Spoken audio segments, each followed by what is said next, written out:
So I've had a few questions on how I do my tree topper, and it's literally, it seems simple, but I'm going to give you a forewarning.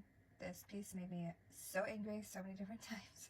I literally had to walk away from it 3 times. So the cutting and the grinding and the foiling part, that's a piece of cake, but when it comes down to the soldering, it might make you a little unhappy. Anyways, I digress. So here it is. So I just take literally 2 normal triangles and I add a cut line. So those are free inside Cricut, and then I took their basic star. And so when I do that, I go over here to the shapes. I literally pull their triangle. Alright, make it a little bigger.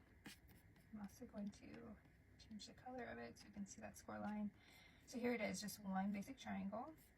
Alright, so then you go back into shapes, grab this. Right now it's set up as a score, not a cut, so you're going to go up here and change it to basic cut. You're going to move it over here to your triangle.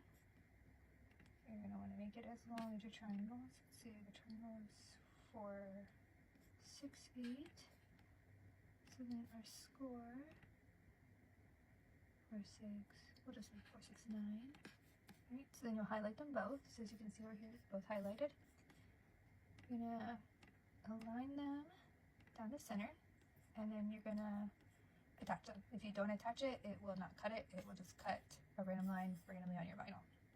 And so then you're gonna want 2 of those. So you're gonna duplicate that. So there, now you have all 4 sides of your base for your tree topper. They're just upside down. And then for the star portion, I went over here to images. I just typed in 3D star, and this is the one that I ended up using. You'll see here that is actually 2 separate pieces. So I will cut it like that, and then essentially this is your pattern, so then you'll use that and apply that to the glass. And that's it. So then you'll see here on mine. Here it is, so then I'll cut out all of this stuff, and then I will get to work on it. Alright, so for the actual tree topper, so once I get it all foiled, so I foil all of them, and then I solder each triangle individually, and then once they're soldered, then I put them together and solder together, if that makes sense. So I did my star first. Pretend the base is in here, so I just did that. I did try using this base that I found online. The 3D printer, we have a 3D printer, you can purchase these, but this actually made my life harder.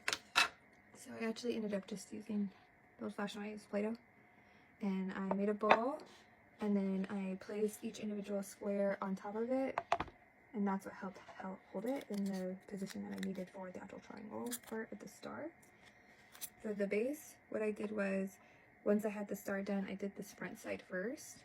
As you can see here, I just did these 2, placed it up here, I soldered here, soldered down the line, soldered here and here, and then I flipped it over and used my iron to solder up inside of there.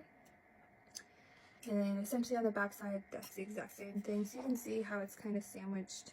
There's a gap there, but structurally it literally doesn't move. So yeah, so I soldered it here down the sides, so I kind of just sandwiched the 2 triangles in.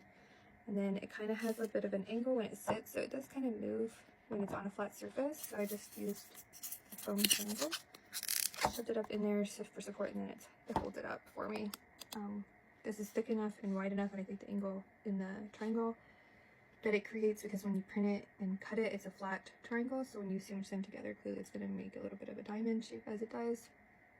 I think that helps with it going on the tree and allowing room for that to be able to be more supported, so it doesn't want to fall either way. But yeah, I've had it up on the tree and it does good. I love it. But yes, kind of a little bit of a pain in the butt, so you were forewarned.